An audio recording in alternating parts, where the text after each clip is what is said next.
Friends, இன்றைக்கி நம்ம என்ன பார்க்க போகிறோம்னா, ஆஷாட நவராத்திரியினுடைய 7ஆம் நாளுடைய பூஜையை தாங்க பார்க்க போகிறோம். என்னென்னா, இந்த வராகி தாய் வந்து தற்காலமாக பலரும் விரும்பி வழிபடக்கூடிய தெய்வமாக வராகி அம்மா இருக்காங்க. இந்த அம்மா என்னன்னு கேட்டிங்கன்னா, துர்காதேவியின் ஒரு அம்சமாவாங்க. ஒரு சமயம் ரத்த பீசன் என்கிற அரக்கன் வந்து மகா துர்கா தேவியிட வந்து போரிட்ட போது தனது உடம்புல உள்ள மகாசக்தியை 7 பாகங்களாக பிரித்து 7 சப்த கன்னிகளாக தோற்றுவித்தாங்க. அவங்க இரத்த பீஜனுடன் போர் செய்ய அனுப்பிய புராணங்கள் கூறுது. அது போன்ற திருமால் வராக அவதாரம் எடுத்த பொழுது அவரின் துணை அவதார சக்தியாக லட்சுமி தாயார் எடுத்த வடிவந்தாங்க வராகி அம்மன் அப்படின்னு கூறப்படுது. இந்த வராகி அம்மா என்னன்னு பார்த்தீங்கன்னா, காட்டுப்பன்றியின் தலையும் மனித பெண் உடலும் கொண்ட பெண் தெய்வம் ஆவாங்க. இந்த வராகி அம்மா கருப்பு நிற ஆடை அணிந்து சிம்ம வாகனத்தில் தாங்க அவங்க வீற்றிருப்பாங்க. இவருக்கு 8 கரங்கள், 8 திருக்கரங்கள் இருக்குது. அதில் பார்த்திங்கன்னா, ஒரு களத்தில் ஏற்கலப்பை, ஒரு கையில் சூலம், ஒரு கையில் ஸ்ரீசக்கரம், ஒரு கையில் கதாயுதம், ஒரு கையில் சங்கு, ஒரு கையில் அங்குசம், மற்ற 2 கரங்களிலும் அபயம் மற்றும் வரத முத்திரைகளுடன் திகழ்வாங்கங்க அவங்க. தாந்திரிக வழிபாட்டு முறைகளில் வராகியம்மன் முக்கிய தெய்வமாக வழிபடுறாங்க. வராகியம்மன் வழிபடுவது மிக மிக பழங்காலத்துலேருந்தே இது தொட்டு வருதுங்க.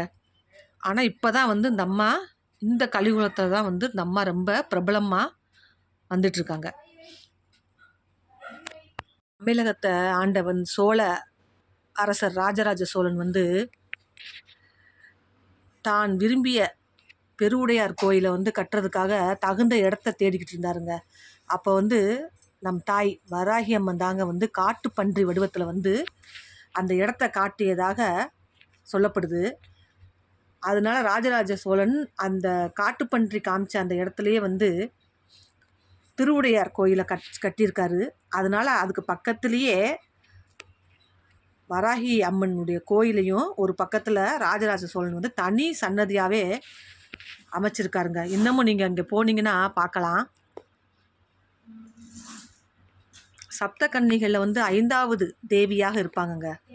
தீயவற்றை அழித்து தர்மத்தை நிலைநிறுத்தும் வாராகி அம்மனை வழிபாடு செய்பவர்களுக்கு வேண்டிய எல்லா வரங்களையும் அம்பாள் வந்து அருள்வாங்க. அப்படிப்பட்ட வராகி அம்மனை அருளை பெற்று தரும் ஒரு சக்தி வாய்ந்த அம்மன் தாங்க நம் தாய் வராகிங்க. இந்த அம்மாவுக்கு பௌர்ணமியிலேருந்து 5ஆம் நாளும் அமாவாசையிலேருந்து வரக்கூடிய 5ஆம் நாள் தாங்க பஞ்சமி திதின்னு கூறப்படுது. இது என்னென்னு பார்த்தீங்கன்னா, ஒத்தக்கடையில் இருக்கிற ஆனந்த தண்டினி வராகி அம்மன் கோயிலில் இருக்கிற இன்றைக்கி என்ன அலங்காரம்னு பார்த்தீங்கன்னா, இன்றைக்கி அம்மாவுக்கு சேலை அலங்காரம் தாங்க. மிகவும் கண்கொள்ளா காட்சிங்க. ஒவ்வொரு நாளும் ஒவ்வொரு அலங்காரத்தோடு அம்மா இருக்காங்க. நம்மளும் அதை கண்குளிர பார்த்துக்கிட்டு தான் இருக்கோம். நீ என்னங்க 7ஆம் நாள் பூஜையும் சிறப்பாக முடிஞ்சிருச்சு. நாளைக்கு 8ஆம் நாள் பூஜையில் உங்களை நான் சந்திக்கிறேங்க. நன்றி, வணக்கம்.